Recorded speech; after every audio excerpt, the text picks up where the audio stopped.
Et nous allons maintenant prier l'Angélus.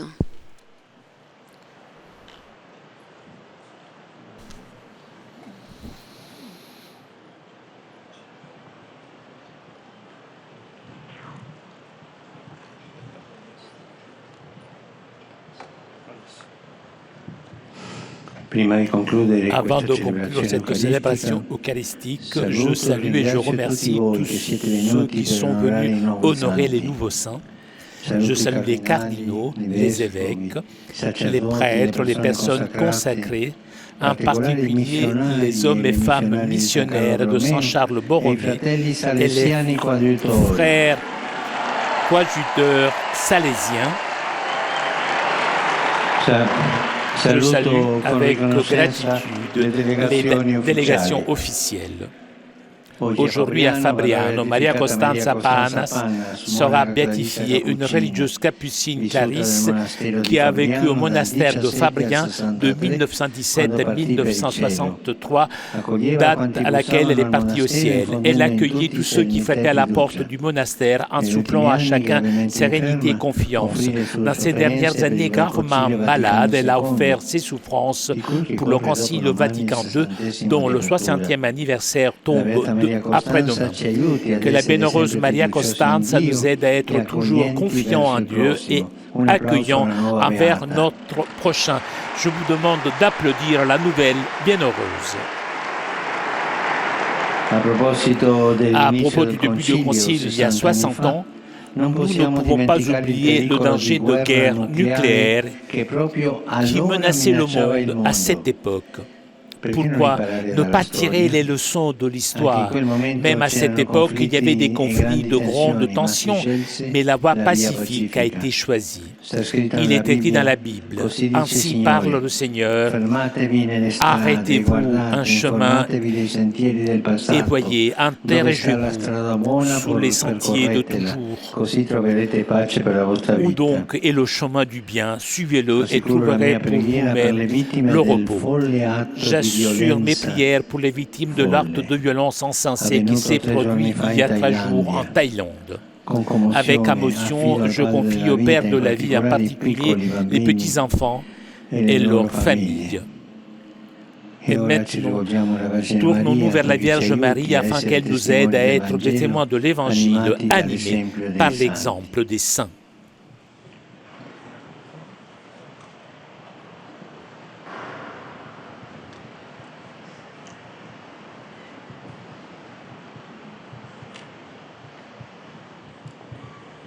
Angelus Dominus, Ave Maria.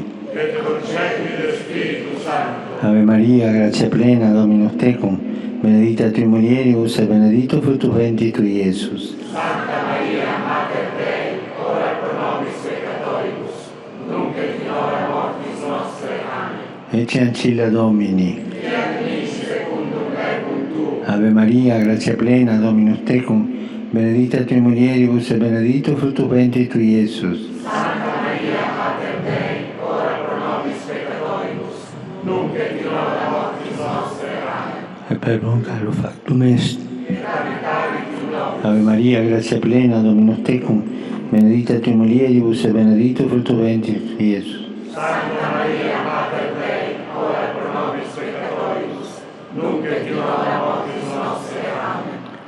Ora pro nobis, Santa Dei Genitrix. Grazie a Tua, quesumus Domine, mentibus nostris infunde, ut angelo annunziante, Christi Filii Tui, incarnazione coniovima, per passione meius et crucem, a resurrezione gloriam perducamur, per Christum Dominum nostrum. Amen. Gloria Patri et Filii et Spiritui Sancto. Sicut erat in principio et nunc et semper, et in saecula saeculorum. Amen. Gloria Patri et Filii et Spiritui Sancto. Sicut erat in principio et nunc et semper, et in saecula saeculorum. Amen. Gloria Patri et Filii et Spiritui Sancto. Sicut erat in principio et nunc et semper, et in saecula saeculorum. Amen. Pro fidelibus defunctis, requiem aeternam dona eis Domine, Et de lux perpetua luce a Deis. requiescant in pace. Amen.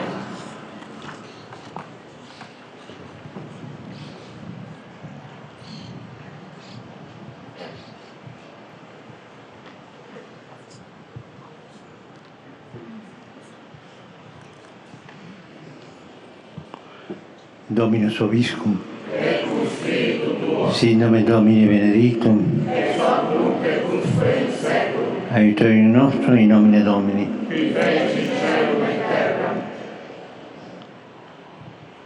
Benedicat vos omnipotent Deus, Pater et Filius et Spiritus Sanctus. Amen.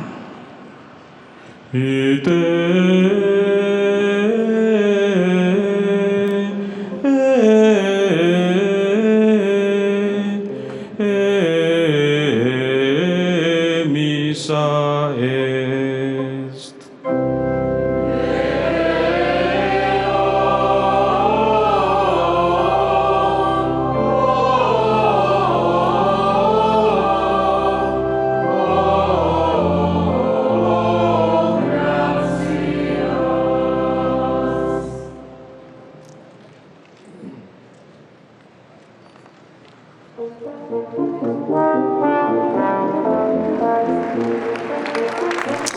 C'est avec ces applaudissements que s'achève cette messe de canonisation de ceux qui sont désormais Saint Jean-Baptiste Scalabrini et Sainte Artémide Zatti. Vous l'avez vu sur les images, en présence de centaines de Salésiens, religieux laïcs venus de 134 pays qui assistaient à cette célébration. De nombreux groupes aussi reliés aux Scalabriniens, la congrégation fondée par Monseigneur Scalabrini, qui est considéré par beaucoup comme le père des migrants.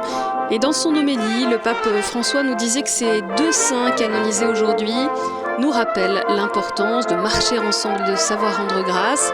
L'évêque Scalabrini, donc, qui a fondé cette congrégation pour le soin des émigrés, affirmait, je cite le pape François, que dans la marche commune de ceux qui émigrent, il ne faut pas voir seulement des problèmes, mais aussi un dessein de la providence. Scalabrini regardait au-delà, il regardait en avant vers un monde et une église sans barrières, sans étrangers. Et pour sa part, le frère salésien Artémide Zatti a été un exemple vivant de gratitude, disait le pape. Guéri de tuberculose, il a consacré toute sa vie à gratifier les autres, à soigner les malades avec amour et tendresse. Il nous reste à remercier tous ceux qui ont permis la retransmission de cette célébration en direct de Rome, et particulièrement Flavio Esposito à la traduction, Pierre et Arthur à la diffusion, alors au pôle digital. Merci à vous tous qui l'avez suivi. Saint Jean-Baptiste Scalabrini et Sainte Artémide Zatti, priez pour nous. Très bon dimanche à toutes et à tous sur l'antenne de KTO.